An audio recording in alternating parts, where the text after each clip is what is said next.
नमस्कार बिनाय रेसिपि सकल बंधुदेर अनेक अनेक भालोबासा शुभेच्छा जानिए आमी रान्ना करब आजके एगुलो की डाटा बोलो तो बंधुरा फुलेर मतन कत सुंदर डाटा आमी केटे निয়েছি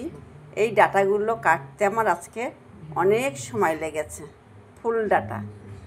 তো আজকে আমি এই ফুল ডাটাগুলো কেটে নিয়েছি এই ফুল ডাটা এটা কিসের ডাটা তো তোমরা কমেন্ট করে জানাবে দেখি তোমরা বলতে পারো কিনা তো এই ডাটার আজকে আমি সর্ষে পোস্ত দিয়ে ঝাল করব তো আমার ভিডিওটা প্রথম থেকে শেষ অবধি দেখতে থাকো আজকে আমি ফুল ডাটার ঝাল বানাবো তার জন্য আমি পোস্ত নিয়ে নিয়েছি পোস্তটা আমি ঢেলে নিচ্ছি আর একটুখানি সাদা সর্ষে দেব কালো সর্ষেটা নেই ওর জন্য সাদা সর্ষেটা দিয়ে দিচ্ছি সর্ষে আর পোস্ত আর কাঁচা লঙ্কা দিয়ে আমি একসাথে পেস্ট করে নেব 2-3 কোয়া রসুন দেব দিয়ে আমি পেস্ট করে নেব ফুল ডাটার ঝাল চচ্চড়ি আজকে রান্না করব 4 কোয়া রসুন আমি দিয়ে দিচ্ছি ফ্রাই প্যানটা আমার গরম হয়ে গেছে আমি সাদা তেল দিয়ে দিচ্ছি ফোড়নে আমি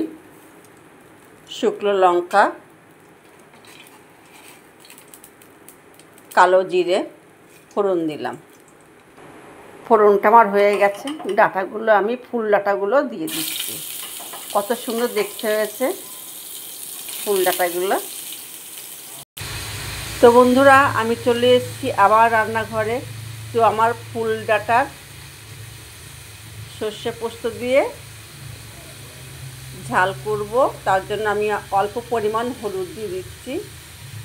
আর স্বাদ মতো লবণ দিয়ে দিচ্ছি স্বাদ মতন চিনি দিয়ে দিচ্ছি আমি এবার সর্ষে পোস্ত কাঁচা লঙ্কা রসুন পেস্টটা ঢেলে দিচ্ছি দিয়ে একটুখানি কষিয়ে নেব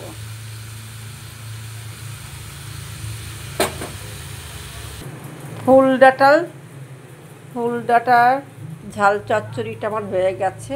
কষানো আমি এবার জল দিয়ে দিচ্ছি পরিমাণ মতন দিয়ে ঢাকা দিয়ে দেবো নামানোর আগে কাঁচা সরষের তেল দিয়ে ফুল ডাটার ঝাল চচ্চড়িটা আমার হয়ে গেছে আমি এবার কাঁচা সরষের তেল দিয়ে দেবো কাঁচা সরষের তেল দিয়ে দিচ্ছি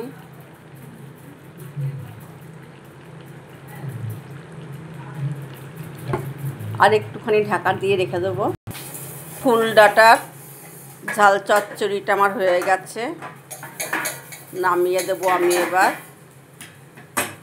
বন্ধুরা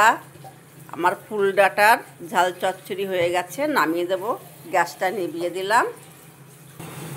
ফুল ডাটার